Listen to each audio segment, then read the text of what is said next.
Welcome back to Under the Surface, and today we are going to talk about the second and third beta milestone, and David is joining us in Meet the Team. So let's start.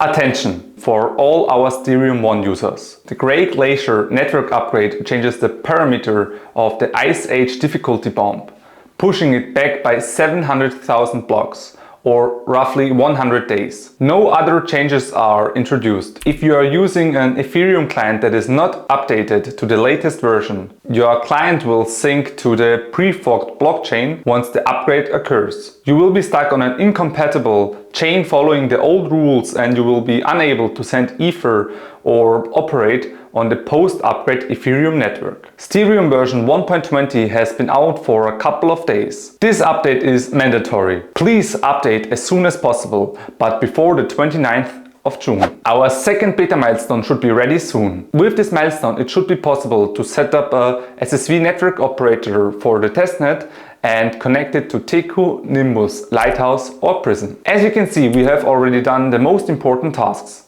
Additionally, with this and/or the next milestone, we are adding support of Besu and Nethermind, raising the number of supported execution clients from 1 to 3. This means that everything we have implemented so far should be prettified, properly scaled and optimized, both for solo staking and the SSV network operator. After we get milestone 3 done, we want to focus on UI and docs, as we are approaching our first security audit set for the end of July. Following up from the last week, we would like to show you what we chose for the server login.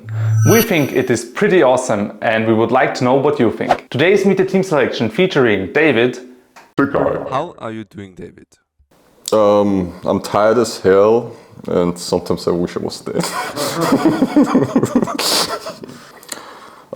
Constant working, but I like it a lot. So I don't sleep a lot, actually at all.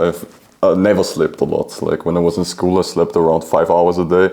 Right now it's the same. Sometimes it's 3, sometimes 1 hour. But I always have like one day in the month where I just like sleep the whole day and dead.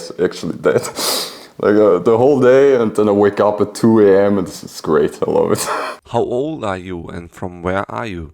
I'm 27 years old and I'm from Austria, exactly from a little city called Eichgraben, which is in Niederösterreich, which is Lower Austria. And I wasn't born there, but I lived there like my whole youth, I guess. What are you doing at Stereum and what are your responsibilities? I'm actually doing basic, I always say it like that because I don't know how else to say it. I do basically everything the devs, I'm trying to give them the time to develop, so I'm doing everything that I can so that they don't have to like concentrate on anything else. It's sometimes really hard because I get confronted with completely new things, but I think I managed so far, so we will see. What are you working on currently? Many things. So we're about to get to another beta milestone for Stereum. I'm currently coordinating with our art department, which is one guy who's sitting in Tokyo, and we're talking about like working on enhancement, graphical enhancement for our UI. And at the same time, I'm working on a contribution and language program, which we hope to get more contributors to Stereum, be it like through translating or just simply technical contribution. Work out our reward structure right now, which isn't that hard, but like how to get the rewards to the people is probably the hardest part about it. So without taking too much development resources, so I'm thinking about a way to get around that, but currently there's not a lot of ideas. Did you know what you were talking about at the beginning? What I was talking about? No. Not at all. It's the classic case of Dunning-Kruger, thinking that you're smarter than you are. And I have to be honest, I got like dragged down really fast. And I think I did the right thing, like just saying, okay, David, you have no idea. Just like get through it again, like with another eyes, like more technical. And then I just started reading. And on my first week, like Every evening I just read another article of like Tim Baker. Like I know that I did a lot with Benjamin from Eve News. I read a lot of their stuff. The Eve Staker stuff, I love this really much. Like it helped me a lot, like get into the whole like space and talk to Stefan, like ask Stefan a million questions. And after like 8 months, I slowly started to get it, especially when we were like kind of finished with the 1.0 version and like actually had basically done all the first features for the 1.0 version. I think that was like around the time when I actually started to get it and not just talk about it. Shiba Inu or Dogecoin? I'm a Dogecoin guy. That says, if you are a meme token, okay, at least have your own chain. What is your favorite token or coin? Basically Ethereum, I think. Everyone's gonna say Ethereum here. What was the most difficult thing about working in the crypto industry? I think rethinking a lot. When I was in university, you were faced with traditional businesses. Traditional business is a little bit like a tug war. You basically, whenever you like talk with someone, you give a little bit of a rope and then you like pull it whenever you can. And in the Web3 industry, it's actually a little bit more friendly. I never had the feeling when I talk to someone that they like completely like disregard you from the moment you talk to them. When I like, for example, approached the Eve Staker guys, okay, I mean, at first, I will be honest, they like busy as hell, so they didn't like really look into it. But it was really fast that they actually gave us a chance. I'm happy that they like actually took it, because from there onwards we like got more and more into it, like actually had like a way to talk to the community as well. And yeah, that's another thing I like about the Web3 space. When you're in a business, a traditional business, okay, you don't have to care about your customer. You really don't have to care. You have to care about their opinion of you, but you don't have to care about what you actually sell them. And through the Web3 space, when you get closer to the communities and actually like write with people that use your software, okay, you get a different appreciation for the whole thing. These people aren't here because, I mean, some of them here obviously because of the money, but in Stereum there is no money, so at least we have no token or anything like that. But they actually like are enthusiastic about what you're doing. They want to help, they want to use it, they want to try it out, like just see what's the coolest new thing in the space.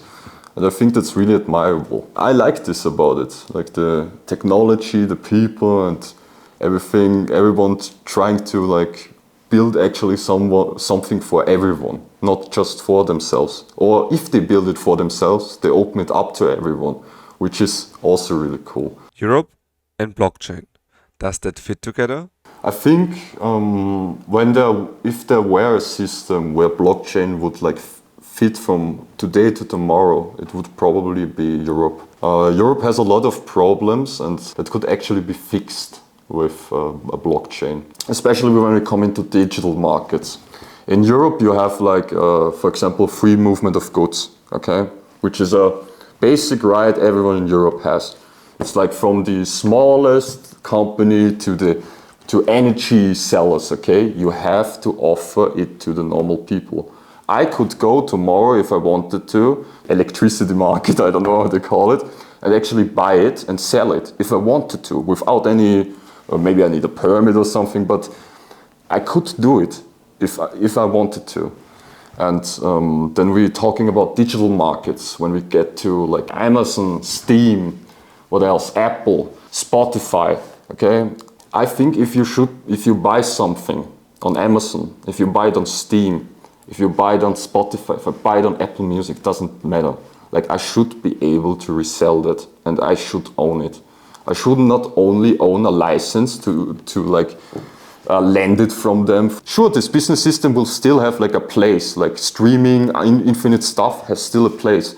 But I like to have like the time back when you actually possess something, where I could actually buy a DVD or something like this and just watch it whenever I wanted to and didn't have to like re-up my subscription when I want to like watch Constantine on Netflix or something like that. I think there's a lot of room, and I think if the European Parliament, for example, would actually get what was built here, what the token system could be used for, what NFTs could be used for, they would actually force them to use it.